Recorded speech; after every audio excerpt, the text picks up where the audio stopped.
بسم اللہ الرحمن الرحیم۔ السلام علیکم۔ بس لاہور سے ایبٹ آباد جا رہی تھی۔ جب بس اسٹیشن سے چل پڑی تو فرنٹ سیٹ پر بیٹھے ایک بزرگ جس نے بہت اچھے کپڑے پہنے ہوئے تھے کھڑے ہو گئے اور باقی مسافروں سے مخاطب ہو کر کہا، میرے بھائیوں اور بہنوں، میں کوئی بھکاری یا گداگر نہیں ہوں۔ اللہ نے مجھے اپنی نعمتوں سے نوازا ہے، مگر میری بیوی ایک موذی مرض سے اللہ کو پیاری ہو گئی۔ کچھ دن گزرے اور میری فیکٹری میں آگ لگ گئی۔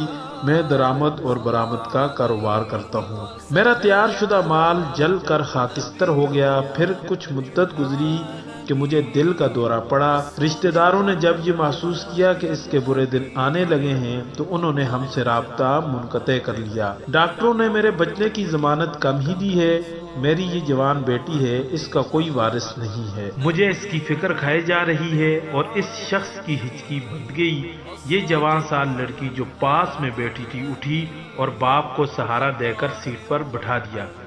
بس کی پچھلی سیٹ سے آدمی کھڑا ہو گیا اور کہا کہ میرے دو بیٹے ہیں، ایک ڈاکٹر ہے، اس کا نکاح ہو چکا ہے، اور دوسرا یہ جو اس شخص کے آگے بیٹھا ہوا ہے، انجینئر ہے، اس کے لیے دلہن کی تلاش ہے۔ میں اس بزرگ سے درخواست کرتا ہوں کہ یہ اپنی بیٹی کا نکاح میرے اس بیٹے کے ساتھ کر دیں۔ میں وعدہ کرتا ہوں کہ اس بچی کو کبھی باپ کی کمی محسوس نہیں ہونے دوں گا۔ لڑکا کھڑا ہو گیا اور کہا کہ مجھے رشتہ قبول ہے۔ بس میں موجود ایک مولوی صاحب کھڑے ہو کر کہنے لگے، یہ سفر بہت ہی مبارک سفر ہے۔ نکاح جیسا مقدس عمل ہونے جا رہا ہے، وہ بھی سفر میں۔ اس سے اچھی بات کیا ہو سکتی ہے؟ اگر لوگوں کو اعتراض نہ ہو تو میں نکاح پڑھا دوں۔ سب کہنے لگے، ماشاء اللہ، سبحان اللہ، الحمدللہ جیسے مقدس کلمات مختلف لوگ زبان سے ادا کر رہے تھے اور مولوی صاحب نے نکاح پڑھانا شروع کر دیا۔ پھر ایک اور صاحب کھڑے ہو گئے اور کہنے لگے کہ میں چھٹی پہ جا رہا تھا، اپنے گھر والوں کے لیے لڈو لیے، مگر اس مبارک عمل کو دیکھ کر میں سمجھتا ہوں کہ لڈوؤں کی مستحق اور حقدار یہی جماعت ہے جو اس بس کے اندر موجود ہے۔ پھر اس نے دلہن کے باپ سے درخواست کی کہ آپ ڈرائیور سے کہیں کہ 5 منٹ کے لیے یہاں پر کسی جگہ پر بس کو روک دیں تاکہ ہم مل بیٹھ کر منہ میٹھا کر سکیں۔ ڈرائیور نے اس بات کو تسلیم کر دیا۔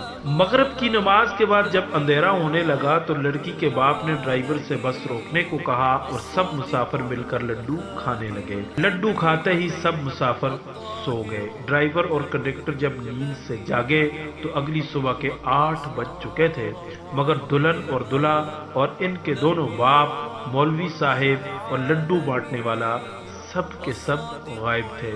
اتنا ہی نہیں بلکہ کسی مسافر کے پاس نہ گھڑی تھی، نہ چین تھی، نہ بٹوا تھا، نہ باقی سامان تھا، بلکہ 6 ممبرز کا یہ گروپ مکمل طور پر صفایا کر کے ان کو لوٹ چکا تھا۔